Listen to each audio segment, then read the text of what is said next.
up, Brownie. Congratulations on the win. The Tigers threw a fair bit at you today, but in the end, a pretty comfortable victory come the final siren. Yeah, I thought it was comfortable. We wanted to probably come out and prove ourselves after last week. And I thought we started really well. Some of our football, or the brand of football we want to play, we did really well in the first half. Probably lost away a bit in the third quarter. Kingston come out and probably bashed us off the ball a little bit, and we probably got sucked into that.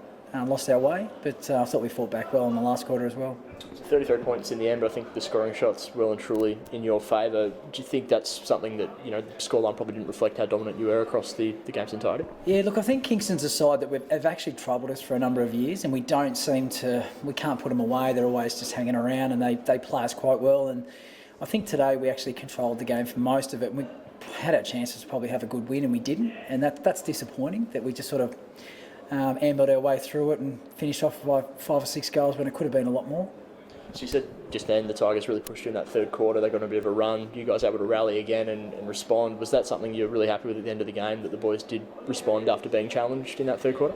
Yeah, look, that's. I think it's, as I said, they've troubled us before, and last time we played them, we were in the same situation at half time, and we come out after third quarter time after half time, and just went through the motions in the third quarter.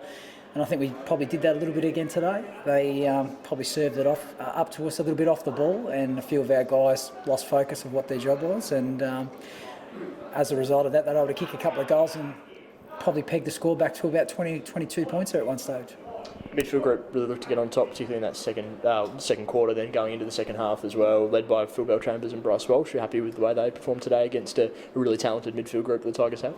Yeah, look, we play a good brand of contested footy, and last week our mids got smashed in that area by Launceston, and I think our boys had a bit of a point to prove today. Bryce is our captain. He came out. He had 35 possessions with 12 tackles. Phil was outstanding. Nats had 27, 28 as well. So it's good to see those guys respond after a pretty intense review on Monday night. So it's good to see them fight back. Sam Siggins played a fair bit of time up forward today, kicked 5. Again, another option that you've got going inside 50 to continue throwing the magnets around. Yeah, look, Siggo's, he started off the season on fire, and we just thought that maybe it was a good opportunity to try him somewhere else. And we found that some of the best footy he plays is coming in as the second ruckman. And we've probably left him in the midfield a little bit too much. Teams were starting to play off him, playing tightly. So we just thought, let's throw him forward and see how he goes. And initially he probably was wrestling a little bit too much with his opponent, but when he started hitting up, 6'4", 6'5", he's hard to stop, and it just shows that when he's being held in the midfield, we can throw him forward and he can be just as damaging. So that's a nice little thing to have going into the finals. Saw again today, Ryan Wiggins spending a bit of time forward, a bit of time back. We know Ethan Wilson can play as a defender as well. Do you think you've actually got a settled idea as to what the best 22 looks like? You've got so many guys who can play different positions. No, not really. Like it's a bit of a catch-22 with some of them. We've got Wish Wilson, Wiggins, Benny McGuinness, even Josh McGuinness spent a little bit of time forward today as well. It's just nice to be able to say, things aren't working as well as we'd like in certain positions, that we can just swap guys from end to end and get an instant reply. So Wiggo was probably settled down back there a few today and took some good marks. Benny McGuinness went forward and did a little bit of damage there, and Josh popped up with a goal as well. So it's nice to be able to make moves from one end to the other and have guys respond to that. Ray Hill, late inclusion last week, really made the most of his chances today. 2 really good goals in the first half, 3 for the game. Another player that's really going to push his case for selection come finals time as well. Yeah, Ray's a good reward for perseverance. He started off the year playing seniors, and we had a really good side going in, and his form probably wasn't where he needed it. He's probably been our best player in the twos for the last 6 or 7 weeks, just waiting for an opportunity to open up, get a couple of injuries, and Henry's gone back home for the birth of his child, so opened up the door for him, and he's taken it with both hands, and that's all you can ask for when players come up from the D-League. Yeah, so there were 3 late outs. Henry just touched on why he was missing today as well. Jacob Gilby and Matt Elliott as well. Can you just give us a run through of where they're all at the moment? Matty Elliott went back to the twos just to try and find a bit of form. It's probably partly our fault. We've left him up forward probably too much and probably needed to get him around the ball a bit. So sent him back to the D-League today to just get some touches, get a bit of a good run, and that certainly worked out well. His form was really good in the twos. Henry's gone back home for 2 weeks. His missus is due next week, so wish him and his missus all the best with that, and hopefully he'll be back very shortly. So, yeah, obviously needed a response after last weekend's game. Got to win today, now building towards the finals. You happy with I guess, where the group's at and the room for improvement heading into the business end of the year? Yeah, I think so. And look, I think looking at the scores today too, North Hobart's beaten Launceston, which just goes to show that each week you have to be on your game because anyone's capable of beating anyone, and that's really healthy for the competition. And we got Clarence next week at Bellerive, which is always, doesn't matter where anyone's on the ladder, playing against Clarence is always is one we want to win. It's at Bellerive where the finals are going to be as well, so we want to have a good account of ourselves at that ground also. Any other injury concerns from today? Got through okay? Excuse me, mate. No, I don't think we did, and I think with a bit of luck we should be getting Gilbs back next week as well. So, yeah, I think we're pretty much going along nicely at the moment, touch wood. All right, mate, so not the result you wanted today. Lauderdale, we know how slick of an outfit they are.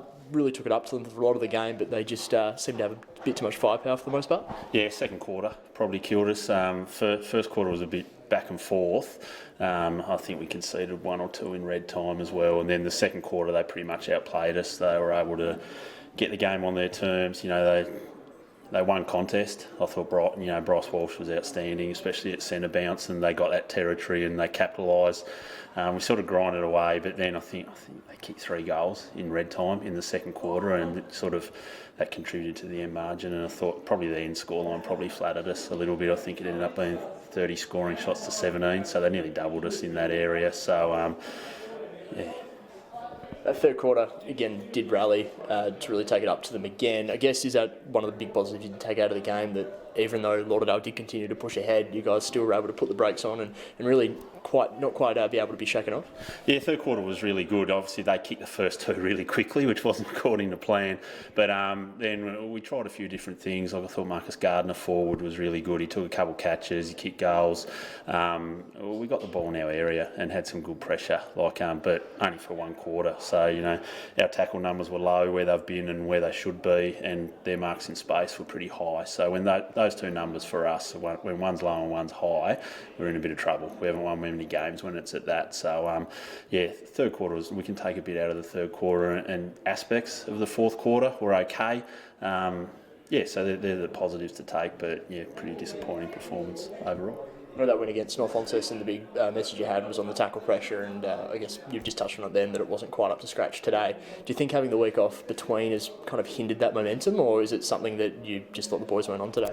Yeah, probably a little bit of we weren't on to that part of our job. I think they got first hands on ball a lot at stoppage, and we tended to get drawn in to the contest, and they held their shape really well on the outside. I think, Alex Heavey was pretty damaging at times as well. Robbie McManus too, I thought his first quarter was really good. So, we didn't go away from the plan, but they were just too good for us today, especially inside the contest in the hard and tough stuff, which is a good lesson for us to learn, that we can sort of put into our game and try and rectify over the last 4 games. I know every team does it, throwing the magnets around. Today we saw Sam Siggins play forward, Josh McGuinness play forward as well.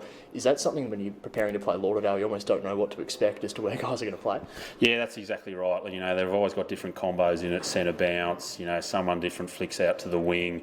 Yeah, like you said, and that's the beauty of their team. Like guys like Ben and Josh McGuinness can both play either ends of the ground. So, you've got to have plans A, B, C's and D's in place for Lauderdale in case this happens. We had that in hand, and then they bring Alex Hill in, so you've got Ryan Wiggins as well. So I think there was a period of time there where Alex and Ryan were down back and Josh and Ben were up forward. So they're pretty multi-dimensional, and it's some pretty really good weapons at their disposal.